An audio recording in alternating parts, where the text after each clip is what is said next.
Welcome to The Explainer. Today, we're diving into something brand new and honestly, a little scary.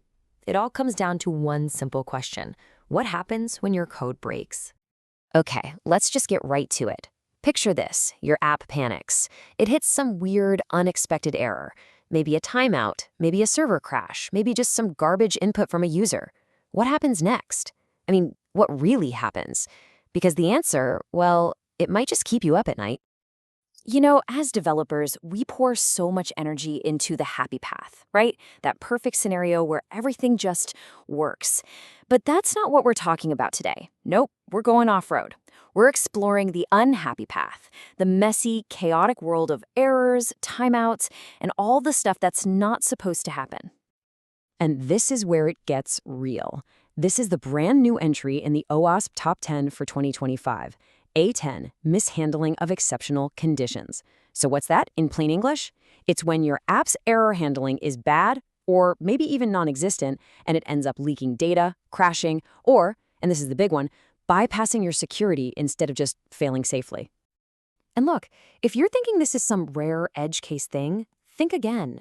The data that led to this new category found, wait for it, almost 770,000 instances of this exact problem. This isn't a niche vulnerability. It's everywhere, from tiny startups to the biggest companies you can think of.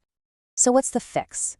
Well, what's so cool about this is that it all comes back to a classic rock-solid security principle. It's super simple. When in doubt, deny.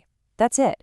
If your code gets confused or hits an error, the default action should always be to lock things down, not open them up.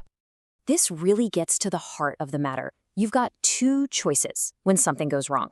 On one side, you have fail secure. That's the goal. An error happens and the system slams the door shut. Access denied, functionality restricted. It's safe.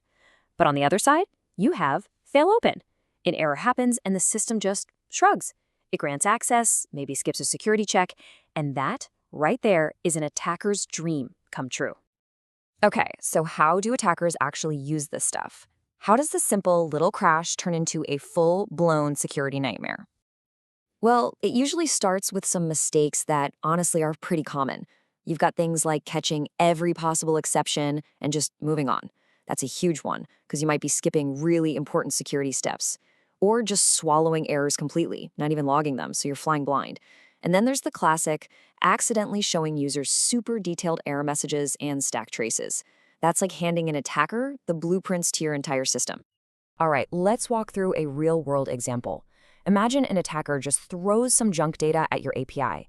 The server tries to do an authentication check, and boom, it throws an exception. But there's a problem. A global error handler swoops in, mishandles the whole thing, and instead of sending back an error code, it sends back a 200 OK with a little bit of sensitive user data attached. Oops. And sometimes the leak is way more obvious. The attacker pokes your app, it breaks, and this is what they see. This isn't just an error message, it's a treasure map. They've got the exact file path, the line number where it broke, and they even know you're using a SQL database. This is literally everything they need to start crafting a much more serious attack. Okay, here's another one, and this one hits the wallet. A customer is trying to pay for something, right? But the call to the payment gateway times out and it throws an exception. Now, your code has a retry function, but it's flawed. It completely skips the fraud check on the second try. So what happens? The order gets marked as paid, you ship the product, and you never actually get the money. That's a real tangible loss. So you see, this is the main takeaway here. We're not just talking about bugs that make your app a bit flaky. These are full-on exploitable security flaws. A badly handled error can be a backdoor to bypass security, steal data, or just crash the whole system. These are not reliability issues. They are security vulnerabilities, period. All right, enough doom and gloom. How do we actually fix this stuff? The good news is we absolutely can. We can build our code to be resilient, to fail safely. Let's dive into the blueprint. The whole strategy really boils down to four main ideas. First, centralize your exception handling. Get rid of all those random try-catch blocks everywhere and have one place that handles errors consistently and safely. Second, always design to fail closed. Remember, if something breaks, deny.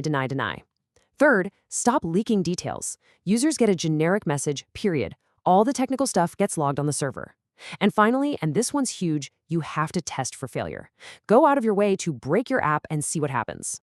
And that point about leaking details is so important. This table lays it out perfectly. The stuff on the left, stack traces, file paths, SQL queries, server versions, never show that to a user, ever. What they should see is the stuff on the right, a simple, polite message like an unexpected error occurred and maybe a reference ID they can give to support. All that juicy debug info, that stays on your servers where it belongs.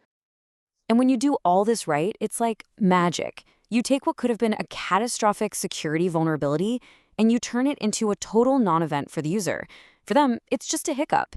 For you, it's a nicely detailed log entry that your team can fix. You've defused the bomb. So, as we wrap this up, what's the one big idea you should walk away with? What's the question you should be asking yourself and your team? It really comes down to this. We all test the happy path. We spend so much time making sure our apps work when everything goes right. But have you actually deliberately tested the failure paths? Have you tried to break it?